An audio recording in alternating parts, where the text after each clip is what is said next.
Hello everyone, मैं सुरेश पांडे आप लोगों का स्वागत करता हूँ। लॉजिकल रीजनिंग में आज का टॉपिक है डायरेक्शन एंड डिस्टेंस। ये काफी इंपॉर्टेंट टॉपिक है, काफी क्रिटिकल टॉपिक है। इस टॉपिक की अगर मैं बात करूँ तो इस टॉपिक हर एग्जाम में पूछा जाता है और इसके क्वेश्चन करने से पहले हम यहाँ पे बेसिक पार्ट समझेंगे कि इसका कॉन्सेप्ट क्या होता है, डायरेक्शन क्या है, डिस्टेंस क्या है। तो मैं बात करूँ पहले पॉइंट की डायरेक्शन क्या होती है। तो डायरेक्शन किसी भी ऑब्जेक्ट की एग्जैक्ट लोकेशन बताने के लिए यूज की जाती है। इसको समझते हैं एग्जाम्पल की हेल्प से कि कैसे। जैसे कि मैंने आपसे कहा, बहुत छोटा सा क्वेश्चन मैंने आपसे पूछा कि मैं यहाँ पर खड़ा हूँ। ये क्वेश्चन अगर आप थोड़ा माइंड में सोचो तो ये इनकम्प्लीट क्वेश्चन है। क्यों इनकम्प्लीट क्वेश्चन है? क्योंकि ये इस सेंटेंस से आपको मेरी जगह नहीं पता चलेगी कि मेरी लोकेशन क्या है। क्यों? जैसे मैंने कहा कि मैं यहाँ खड़ा हूँ, आपका पहला रिएक्शन क्या होगा, कहाँ, इस तरह से आप रिएक्शन करेंगे क्योंकि आपको मेरी लोकेशन नहीं पता है। लेकिन जैसे ही मैं कहूंगा कि मैं आपके सामने खड़ा हूँ, अब आप लेफ्ट राइट ना देख के सीधे देखेंगे मेरी तरफ। दोनों सेंटेंस में फर्क है, एक में मेरी लोकेशन फिक्स है, एक में मेरी लोकेशन फिक्स नहीं है। आ रही बात समझ में आपको कि डायरेक्शन का मतलब क्या हो? डायरेक्शन यूज होता है इसके लिए एग्जैक्ट लोकेशन। तो जनरल लाइफ में, बेसिक लाइफ में हम लोग क्या करते हैं, हमारे पास जो डायरेक्शन होती है जो हमें कवर करनी है इस टॉपिक के अंदर, केवल 8 डायरेक्शन कवर करनी है। क्यों कवर करनी है? क्योंकि हमें यहाँ पे 2D डायग्राम पढ़ना है। क्या पढ़ना है? 2D पढ़ना है। ठीक है, 2D में 8 होती हैं, 3D में 10 होती हैं। ऐसे डायमेंशन बढ़ता जाता है, डायरेक्शन आपकी क्या होती है, बढ़ती जाती है। तो फिलहाल मैं आपको बताता हूं कि हमें कौन कौन से डायरेक्शन के बारे में जानना जरूरी है। तो देखिए पहला पॉइंट,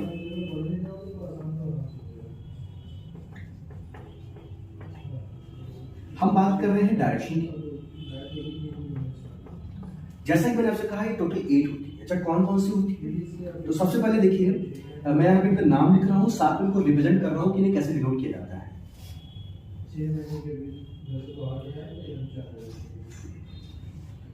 देखिए ये है आपका ईस्ट,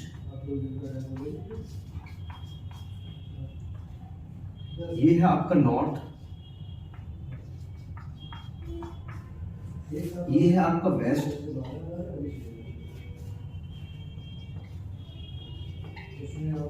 ये है आपका साउथ।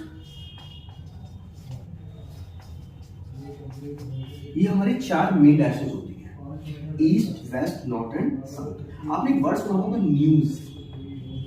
इसका फुल फॉर्म क्या होता है? इसका फुल फॉर्म यही तो होता है, north, east, west and south. जो आपके सामने है, north, east, west and south. ठीक है, ये हमारी 4 मेन डायरेक्शन होती है। अगर हम बात करें इनकी, तो इनके बीच का जो एंगल होता है, नॉर्थ और ईस्ट के बीच का एंगल कितना हो गया? 90 डिग्री।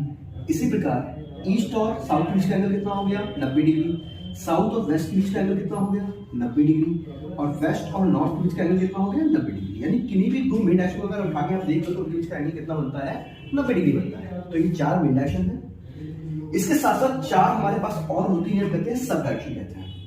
कौन कौन सी होती है? जिसकी नॉर्थ और ईस्ट के बीच की जगह खाली है, इसको कहते हैं नॉर्थ ईस्ट। साउथ और ईस्ट के बीच की जगह खाली से हम कहते हैं साउथ ईस्ट। साउथ और वेस्ट के बीच की जगह खाली, इसको कहते हैं साउथ वेस्ट। और ये कहलाता है आपका north west. I hope so कि आपको ये डायरेक्शन क्लियर हो पा रही हो। कौन कौन सी? पहले 4 मेन डायरेक्शन के बारे में बात करते हैं, नॉर्थ, ईस्ट, साउथ, वेस्ट। फिर 4 सब डायरेक्शन के बारे में बात करते हैं, north east, south east, south west और नॉर्थ वेस्ट। एक चीज आपको बता देते हैं, चूंकि हमको क्वेश्चन भी करना सीखना है, तो क्वेश्चन करने के लिए हमें इनके बीच का रिलेशन पता होना बहुत जरूरी है। क्या रिलेशन होना जरूरी है? कि नॉर्थ के बोर्ड में साउथ होता है, ईस्ट के बोर्ड में क्या होता है? वेस्ट होता है। ध्यान रखिएगा, ये डिनोशन कभी भी बदलती नहीं है, ये एज इट इज ऐसे रहेगी। आप कहीं भी दुनिया के किसी भी कोने में चले जाएं, किसी भी कोने में दुनिया में चले जाएं, आप क्या देखेंगे कि जो रिप्रेजेंटेशन होता है डायरेक्शन का, ईस्ट ऑलवेज इस तरफ, वेस्ट इस तरफ, नॉर्थ ऊपर की ओर, साउथ नीचे की ओर। ये कभी बदलता नहीं है। इनफैक्ट अगर मैं मैप की बात करूं, देखिए मेरे साइड में एक मैप बना हुआ है, पता नहीं आपको दिख रहा है कि नहीं दिख रहा है।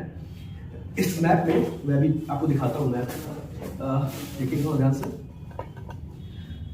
इस मैप में अगर आप कहेंगे तो देखिए ये रहा, ये नॉर्थ है, ये साउथ है, ये ईस्ट है और ये वेस्ट है। ऊपर नॉर्थ, नीचे साउथ, ईस्ट और ये वेस्ट। इसीलिए देखिए यहाँ पे हम क्या कहते हैं, साउथ स्टेट ये कहलाते हैं, ये नॉर्थ स्टेट होते हैं हमारे, ये हमारे वेस्ट होते हैं और ये हमारे ईस्टर्न स्टेट में आते हैं। ठीक है, तो ये हो गया डायरेक्शन का यूज।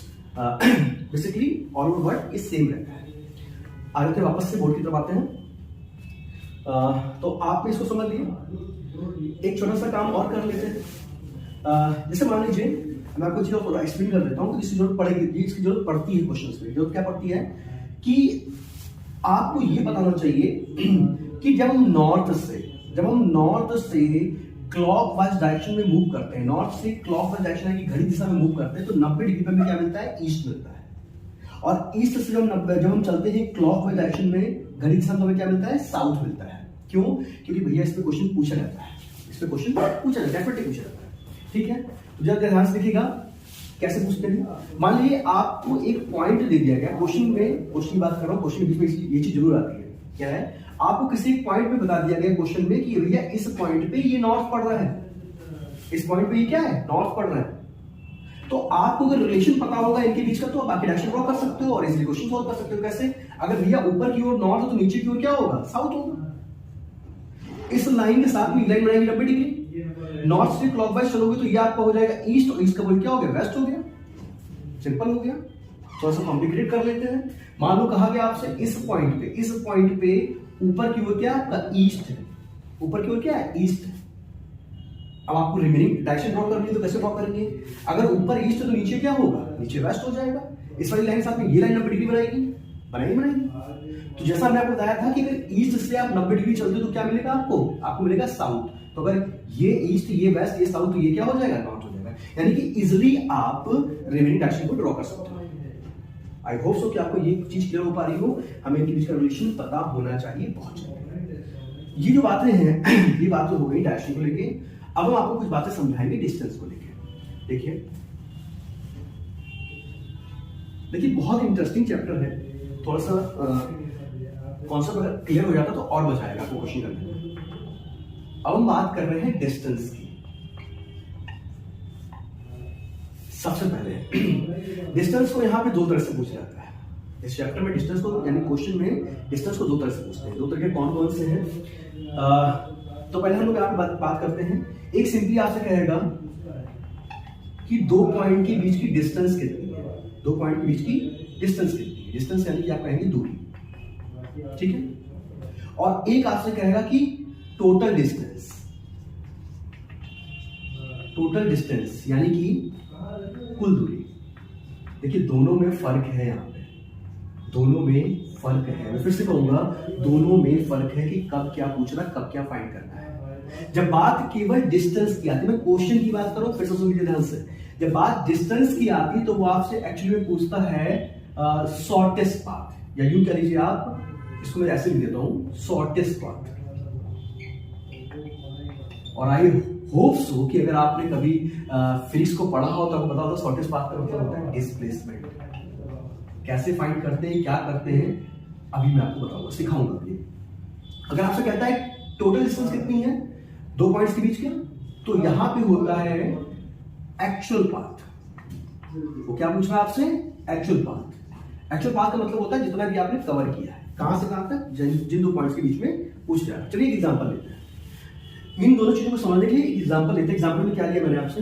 मैंने कहा कि मान लीजिए कि ये आपका घर है, एच मतलब होम, ये आपका मान लीजिए स्कूल है, ठीक है। मैं लिख देता हूं उसको पूरा स्कूल, और इसको लिख देता हूं होम। एक छोटा सा एग्जांपल ले रहे हैं, ये हम सबने बचपन में किया। हम सभी लोग घर से स्कूल तक गए हैं, अभी भी कुछ लोग जाते होंगे। तो घर से कोचिंग तक जाने के बहुत सारे रास्ते हैं। आप घर से निकले, आपने एक टर्न लिया, ध्यान दीजिएगा, इस पॉइंट का नाम दीजिए ए, ये रहा बी और ये रहा आपका सी। आप घर से निकले, पॉइंट बी पे पहुंचे, पॉइंट बी से आपने एक टर्न लिया, आप पहुंच गए, स्कूल पहुंचे, ठीक है। आपने रास्ते की यूज किया।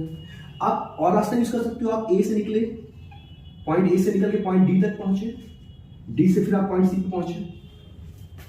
और रास्ते हो सकते हैं, जरूरी नहीं कि आप यही रास्ते से जा रहे हो। आप घर से निकले, घूम रहे हैं, नाच रहे हैं, गाते, सड़क में घूमते घामते कहां पहुंचे? स्कूल पहुंचे।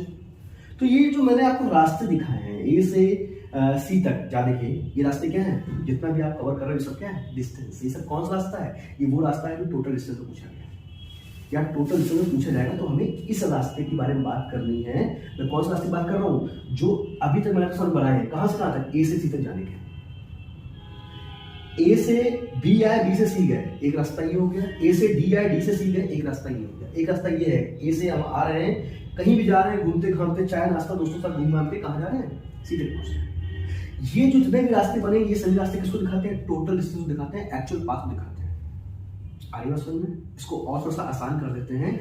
अपने घर से जब आप स्कूल जाते हो, जितना भी चल के जाते हो, जिस रास्ते से जाते हो, वो रास्ता क्या होता है? वो रास्ता होता है टोटल डिस्टेंस। आगे बात समझ में? लेकिन एक रास्ता और है जो आपके घर से आपके स्कूल को कनेक्ट करता है डायरेक्टली। इससे छोटा रास्ता कोई रास्ता नहीं हो सकता है। क्या किया हमने? एक सीधी लाइन की थी, हमने एक सीधी लाइन की थी।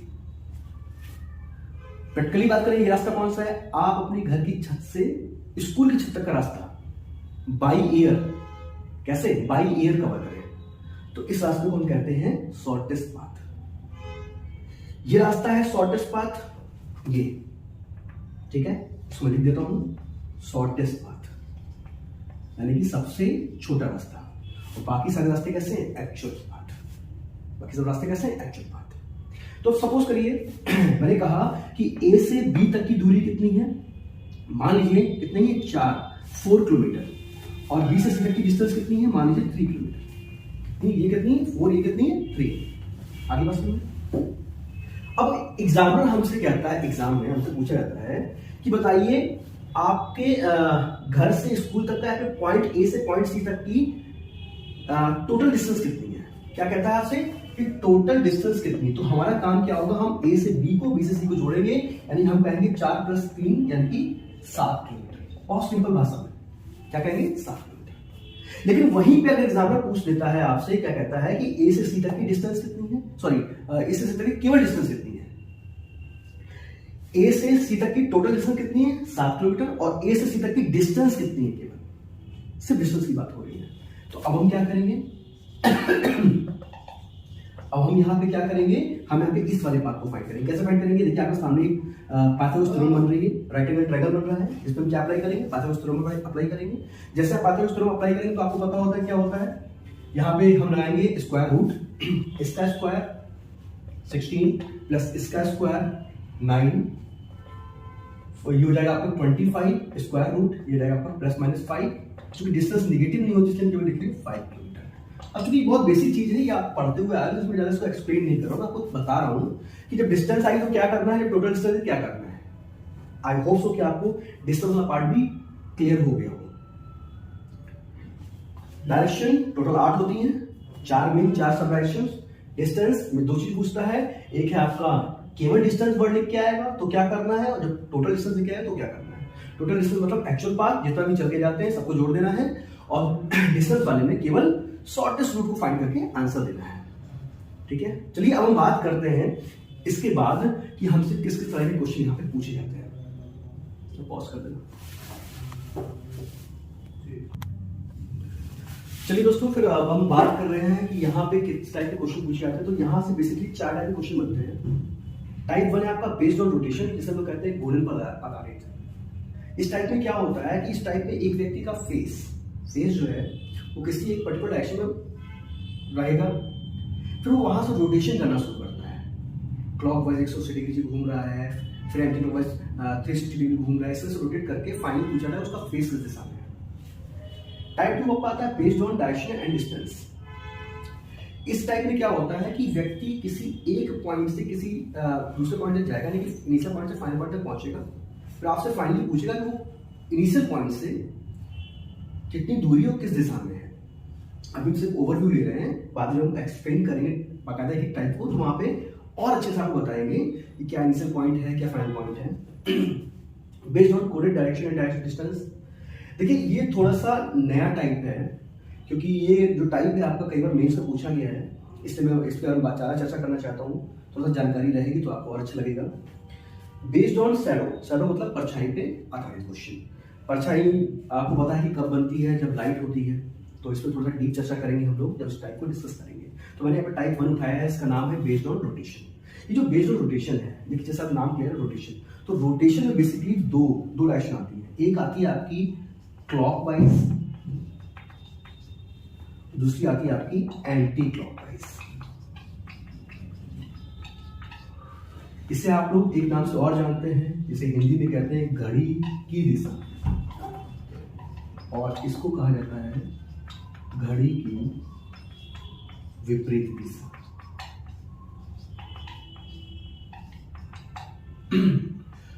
एक चीज और, जो बच्चे हिंदी मीडियम से हैं वो और जान लें कि इसका एक नाम और होता है, इसको हम कहते हैं, शुद्ध हिंदी में बोलते हैं दक्षिणावर्त, और इसको कहा जाता है वामावर्त। इंग्लिश में तो क्लियर है, क्लॉकवाइज एंटी क्लॉकवाइज। देखो ये जो क्लॉकवाइज है, हम लोगों को पता है क्लॉकवाइज मतलब क्या हो गया कि जो घड़ी दिशा होती है, घड़ी हमारी इस पर चलती है, तो ये हो गया क्लॉकवाइज, और ये हो जाएगा आपका एंटी क्लॉकवाइज। ठीक है, क्लॉकवाइज और एंटी क्लॉकवाइज। तो अगर हमें रोटेशन को समझना है तो पहले इसको हमें समझना पड़ेगा।